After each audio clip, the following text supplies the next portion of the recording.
ahí está. Ahí estamos. Bueno, la idea de hoy es hacer un relato de Borges, ¿no es cierto? Esto un poco surgió, pues nosotros veníamos haciendo un seminario dedicado a los relatos de Borges, y entonces que quedó así como, como nos gusta, básicamente. Dijimos, bueno, vamos a hacer una coda, una especie de yapa de este último seminario, entonces decidimos hacer este relato de Borges que se llama Guayaquil, a modo de cierre, qué sé yo. Y de paso, ya que estamos, abrimos un poco el juego para gente que por ahí no nos conocía, así que estuvimos dándole un poco de máquina a esto en las redes, a ver quién se prendía, ¿no es cierto? Bueno, entonces el relato que vamos a ver hoy de Borges está en una colección de cuentos, sigue entrando gente, por eso me distraigo un poco, que se llama El informe de Brody y es del año 1970, ¿no? Entonces, para dar un poquito de contexto, esto alguno de la gente que está acá yo ya lo dije varias veces, pero bueno, este relato, esta colección del informe de Brody de 1970 es el primer libro de cuentos que publica Borges después de mucho tiempo, sin publicar específicamente relatos desde la década del 50, diría yo. Su última colección había sido el Aleph y, bueno, el Hacedor también andaba por ahí, pero bueno, este es un relato, es un libro de relatos que él escribe y publica a instancias de su traductor norteamericano, que era Norman Tomás Di Giovanni. Ahí está, sigue entrando gente, perdón. Y bueno, acá en esta colección del informe de Brody, a la que pertenece este texto, vamos a encontrarnos con un Borges un poco más sobrio, de estilo más directo, sin tantos artilugios retóricos. Él mismo declaraba que quería hacer que su estilo fuese más sencillo y demás. Pero bueno, son grandes relatos. Esto es una opinión personal, pero ya, incluso ya la discutimos acá varias veces. Para mí es el último gran libro de Borges, ¿no es cierto? Acá hay un Borges también a pleno, ya con un estilo un poco distinto, pero es una gran colección de cuentos. Entonces, este cuento Guayaquil está estamos en la década, estamos en el año 1970. Eh, Va a basarse este cuento en un episodio histórico, que es la famosa entrevista, no sé si acá hay gente que no es argentina, pero bueno, la famosa entrevista de Simón Bolívar con San Martín allá en Guayaquil, ¿no es cierto? Que se terminó constituyendo en una especie de un mito fundacional para nosotros, para los argentinos, calculo que para los colombianos y los venezolanos también, pero bueno, esa famosa entrevista en la que se juntan los dos jefes de los dos grandes líderes de la independencia, y a partir de esa entrevista que no se sabe muy bien, o sí se saben algunas cosas, pero bueno, para la fábula de este texto conviene que no se sepa, San Martín decide retirarse después de eso y le deja todo el mando a Simón Bolívar, ¿no es cierto? San Martín vuelve a Argentina y de ahí ya se va para su, digamos, para su exilio, ¿no? Se va a Francia, ¿no? Entonces, ese es el episodio puntual del que parte este relato, ¿no? Tratado, por supuesto, a la manera de Borges. Vamos a ver qué es lo que hace Borges con esta anécdota, ¿no? Que simplemente lo menciono, no vamos a entrar mucho en temas históricos, porque es lo que está atrás de esta fábula que escribió Borges. Entonces vamos a arrancar a leer ya directamente el relato, y yo voy a ir, ya la gente que me conoce ya lo sabe esto, pero me viene interrumpiendo para decir algunas cosas, ¿no? Este relato arranca de la siguiente manera. Vamos a leer dos o tres párrafos y después vamos a empezar a hacer algunas observaciones. Acá está entrando más gente. Bien. Dice lo siguiente. Es un narrador en primera persona, ¿no? No veré más la cumbre del Higuerota duplicarse en las aguas del Golfo Plácido, no iré al estado occidental, no descifraré en esa biblioteca que desde Buenos Aires imagino de tantos modos y que tiene sin duda su forma exacta y sus crecientes sombras, la letra de Bolívar. Releo el párrafo anterior para redactar el siguiente, y me sorprende su manera, que a un tiempo es melancólica y pomposa. ¿Acaso no se puede hablar de aquella república del Caribe sin reflejar siquiera de lejos el estilo monumental de su historiador más famoso, el capitán José Korzeniowski? Ya veremos. Pero en mi caso hay otra razón, el íntimo propósito de infundir un tono patético a mi episodio, un tanto penoso y más bien baladí, me dictó el párrafo inicial. Referiré con toda probidad lo que sucedió. Esto me ayudará tal vez a entenderlo. Además, confesar un hecho es dejar de ser el actor para ser un testigo, para ser alguien que lo mira y lo narra y que ya no lo ejecutó.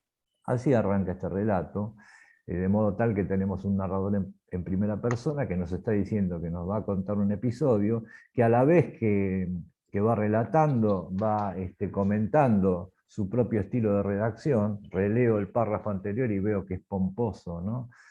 Y demás, esto es una constante en Borges también, o sea, es el contar el relato y a la vez contar cómo lo está contando y por qué lo está contando de esa manera, ¿no es cierto?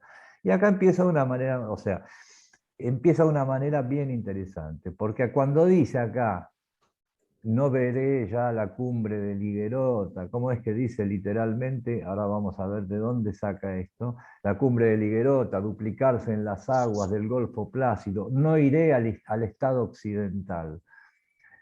Estas referencias, tanto de la cumbre del Higuerota como del estado occidental, y después va a decir su más ilustre historiador, algunos ya lo sabrán, ¿no es cierto?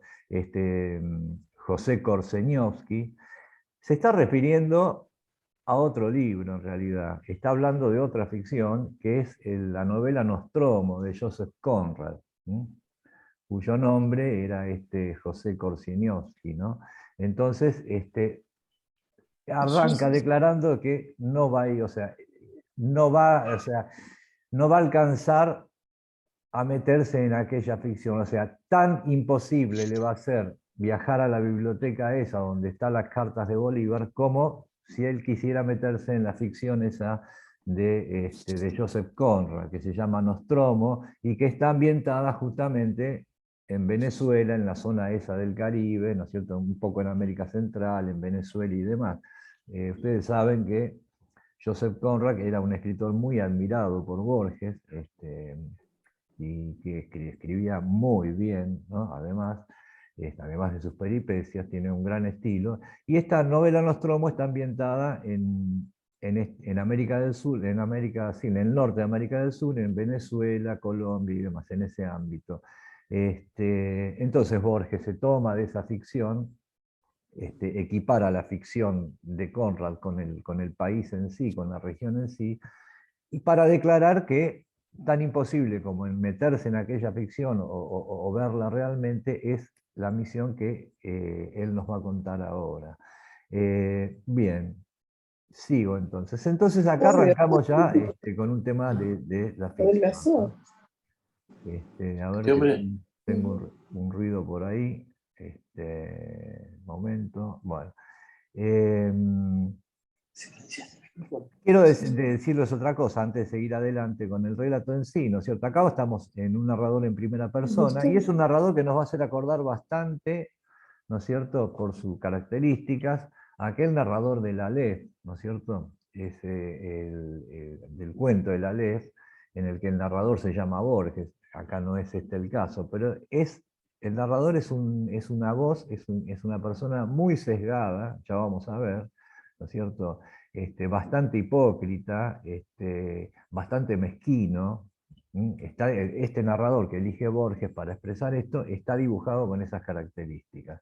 Es un narrador bastante particular. Ya vamos a ver por qué. Bueno, entonces esto sigue de la siguiente manera. Ahí están entrando en alguien está grabando por ahí las cosas. A ver, voy a silenciar un poco los audios porque me está entrando y si es que lo encuentro. Bueno. Yo les recomiendo que si pueden usar auriculares sería mejor, porque me vuelve el sonido. Ah, no encuentro dónde silenciar el tema. A ver, espera un cacho. Bueno, vamos a seguir. Silenciemos todos. Está Silvia, mira. Ah, ahí está, entró Silvia. ¿Qué haces, Silvia? ¿Cómo estás? Muy bien, muy bien. Acabo de llegar corriendo. Bueno, bárbaro. Sí. Ahí vamos.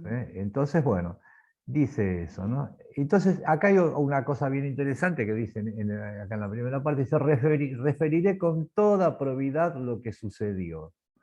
Esto es algo que a los que venimos leyendo, haciendo estos ciclos de Borges, estamos acostumbrados. Ya cuando el narrador nos dice que lo va a referir con toda probidad, que va a ser fiel a lo que él sabe, ya sabemos que nos está mintiendo. No lo va a referir con toda probidad, porque de hecho no es un narrador probo, es un narrador muy sesgado. Pero este es un chiste que hace Borges siempre, ¿no?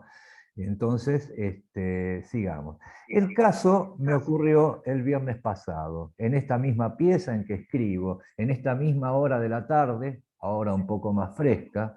Sé que tendemos a olvidar las cosas ingratas. Quiero dejar escrito mi diálogo con el doctor Eduardo Zimmerman, de la Universidad del Sur, antes que lo desdibuje el olvido. La memoria que guardo es aún muy vívida. Bien. Para que mi relato se entienda, tendré que recordar brevemente la curiosa aventura de ciertas cartas de Bolívar, que fueron exhumadas del archivo del doctor Avellanos, cuya historia de 50 años de desgobierno, que se creyó perdida en circunstancias que son del dominio público, fue descubierta y publicada en 1939 por su nieto, el doctor Ricardo Avellano. Bien, entonces acá ya nos ponen tema. Es la curiosa aventura de ciertas cartas de Bolívar, que fueron exhumados del archivo del doctor Avellanos, cuya historia de 50 años de desgobierno, es decir, un libro que había escrito este doctor Avellanos. Bueno, yo quiero decirles que este libro, 50 años de desgobierno, escrito por Avellano, es parte de la ficción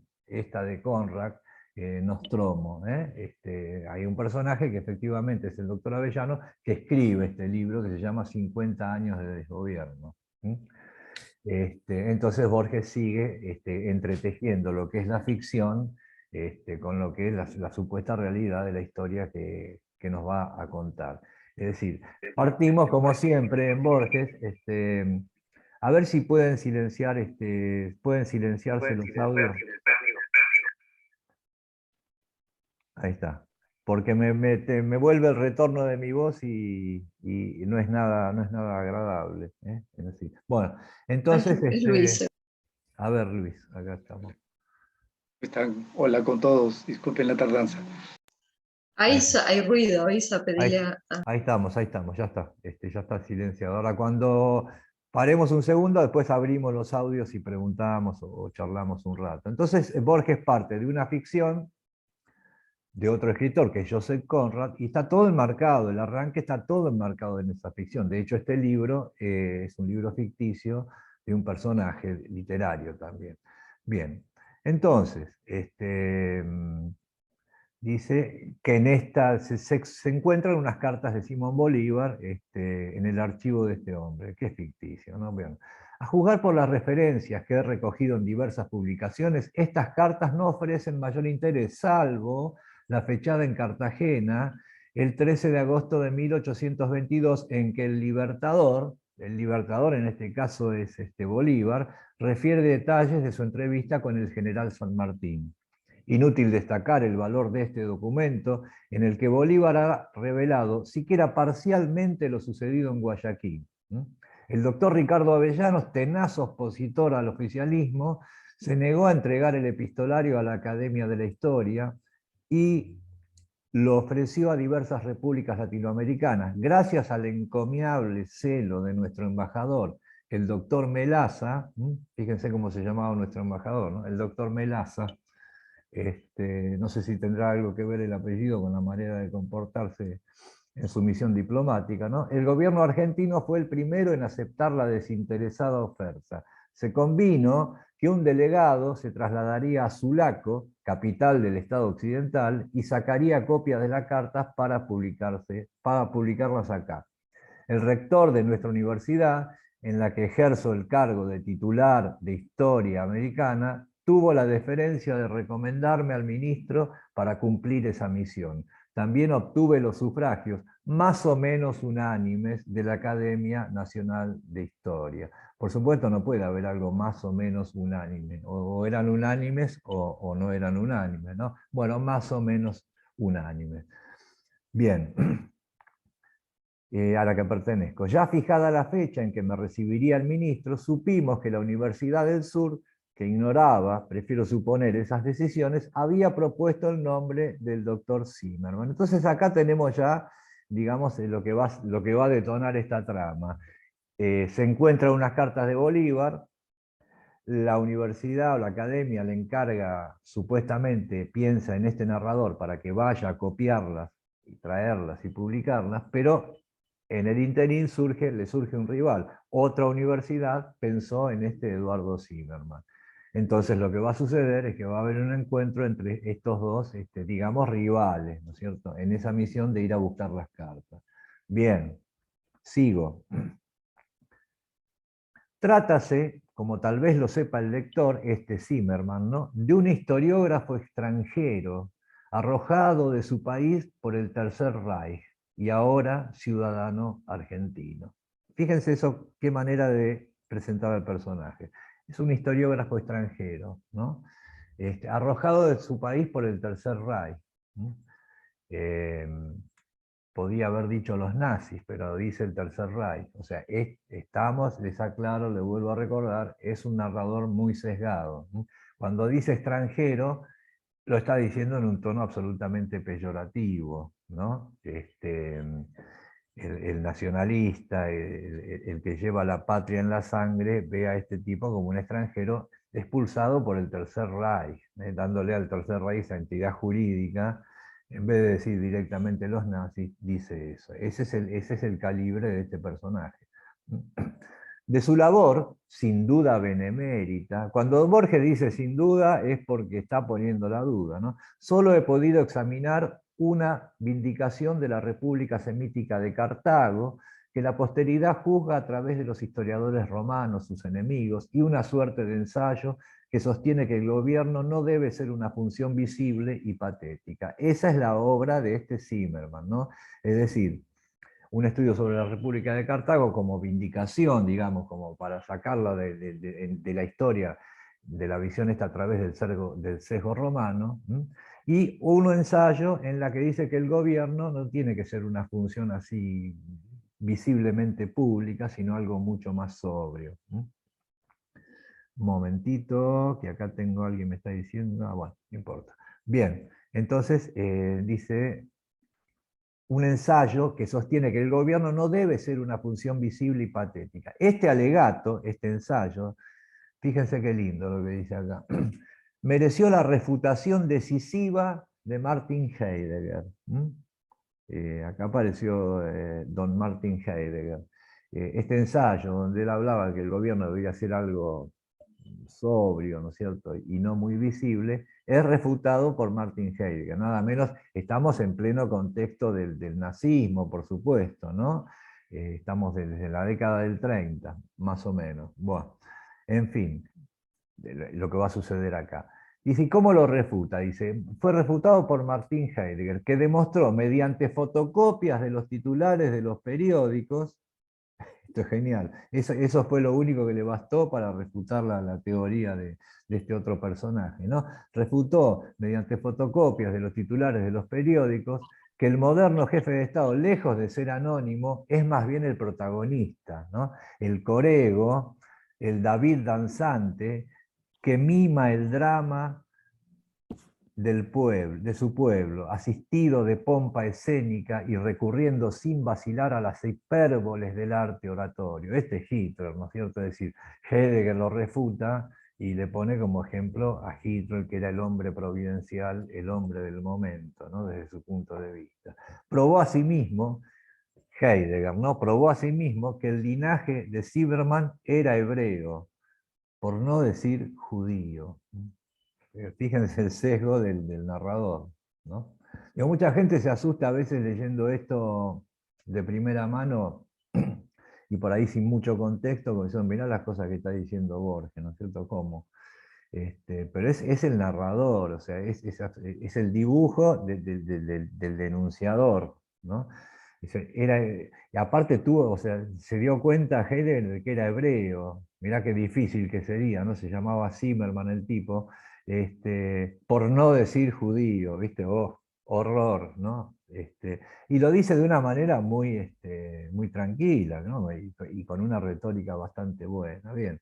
Estas son cosas que está diciendo este narrador, al que Borges pone en juego, estamos perfectamente familiarizados nosotros acá en Argentina, o sea, y sobre todo en aquel momento en el que fue escrito este relato, eso era moneda corriente, no estaban todos estos patricios nacionalistas y demás, que esto que dice este narrador, que hoy nos parece tan sesgado, era muy natural, era moneda corriente. Bueno, entonces probó a sí mismo que era hebreo, ¿no? Esta publicación del venerado existencialista de Heidegger fue la inmediata causa del éxodo y de las transhumantes actividades de nuestro huésped. No, o sea, no dice que se tuvo que rajar a la noche porque si no lo metían en un campo de concentración. Fue la causa del éxodo y de la vida transhumante que a partir de ahí tuvo que llevar, pone éxodo también de una manera no casual, ¿no es cierto? Bien, gracias al venerado existencialista. Muy bien. Sin duda, Zimmerman se había trasladado a Buenos Aires para entrevistarse con el ministro. Volvemos a la actualidad. Me sugirió, el ministro, ¿no? Me sugirió personalmente, por intermedio de un secretario, fíjense la mezquindad del tipo que está narrando.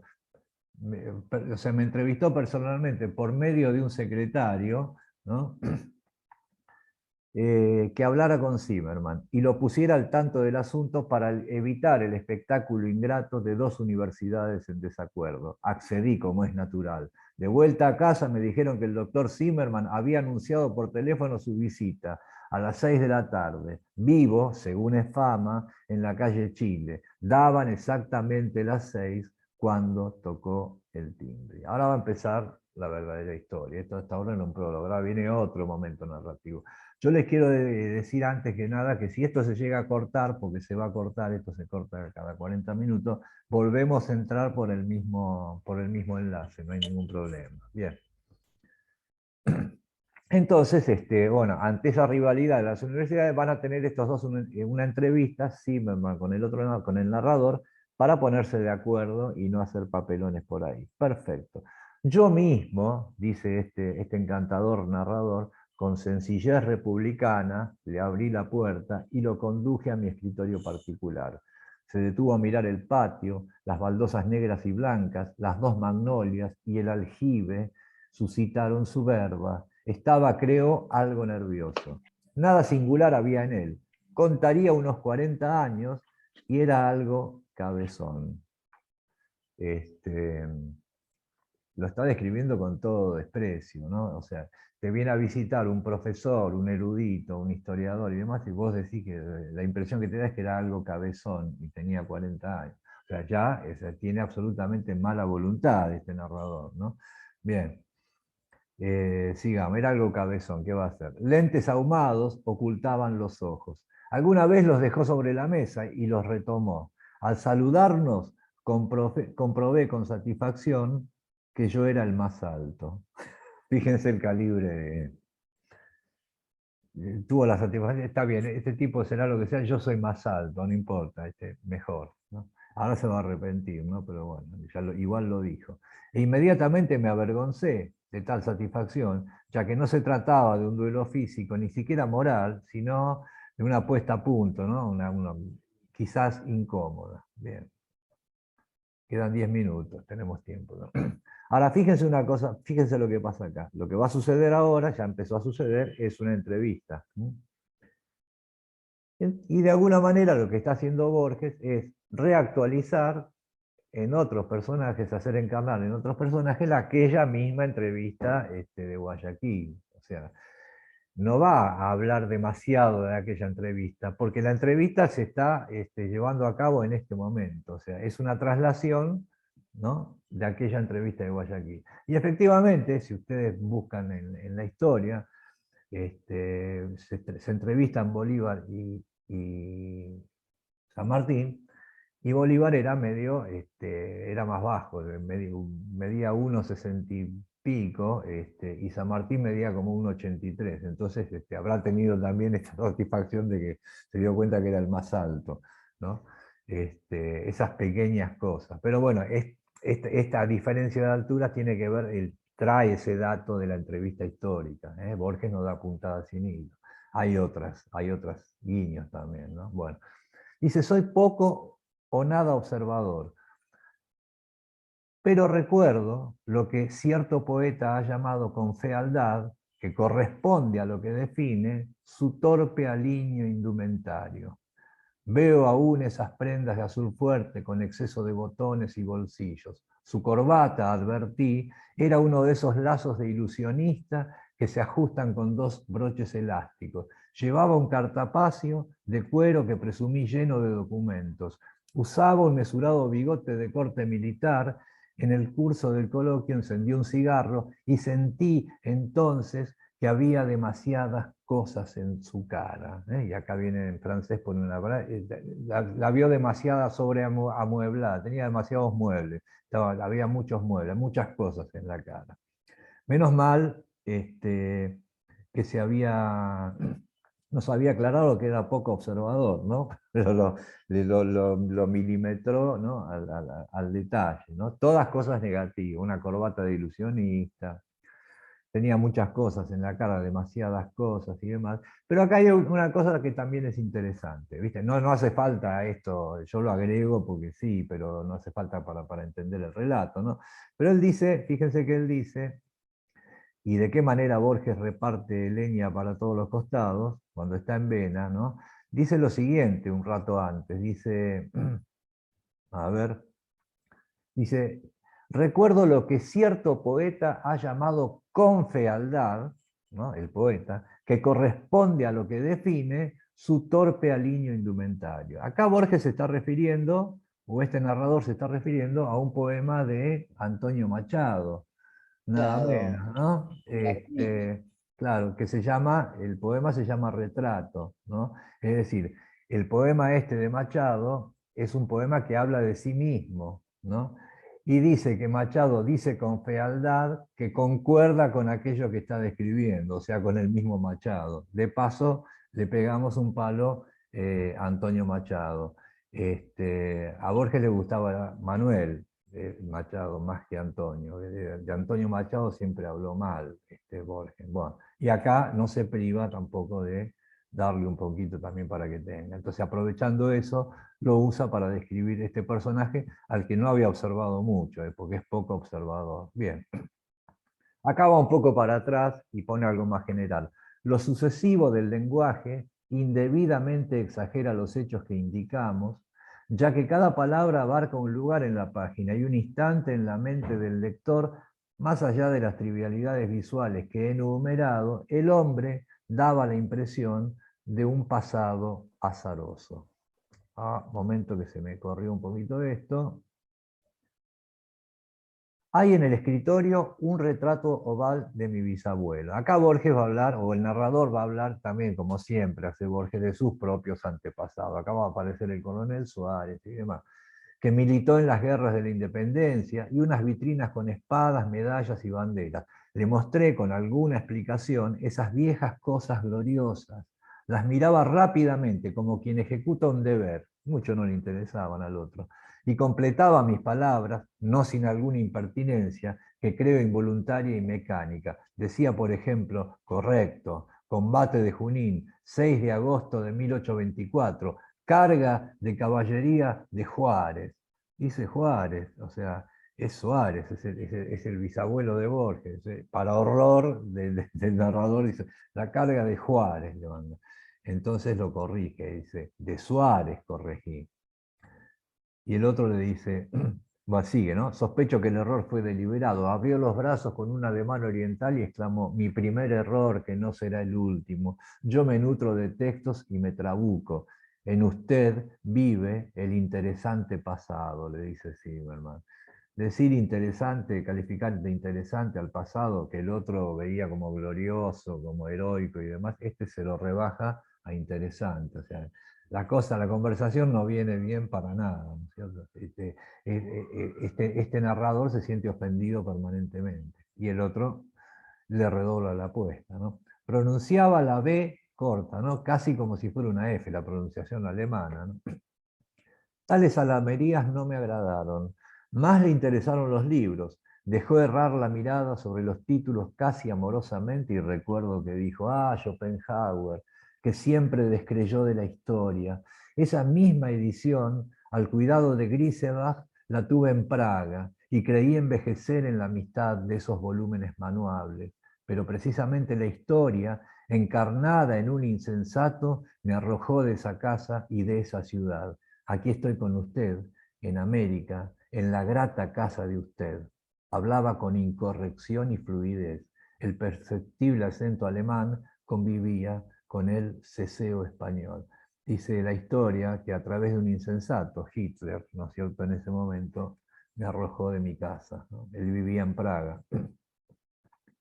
Bueno, ya estábamos sentados y aproveché lo dicho por él para entrar en materia. Le dije: aquí la historia es más piadosa.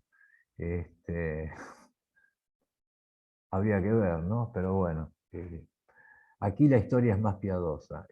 Espero morir en esta casa en la que he nacido. Aquí trajo mi bisabuelo esa espada que anduvo por América. Aquí he considerado el pasado y he compuesto mis libros. Casi puedo decir que no he dejado nunca esta biblioteca. Eso lo decía Borges muchas veces en los reportajes, que nunca había dejado la biblioteca de su padre, ¿no? Pero ahora saldré al fin a recorrer la tierra que solo he recorrido en los mapas. Atenué con una sonrisa mi posible exceso retórico. ¿Alude usted a cierta república del Caribe?, dijo Zimmerman. Así es. A ese viaje inmediato debo el honor de su visita, le respondí. Trinidad nos sirvió café.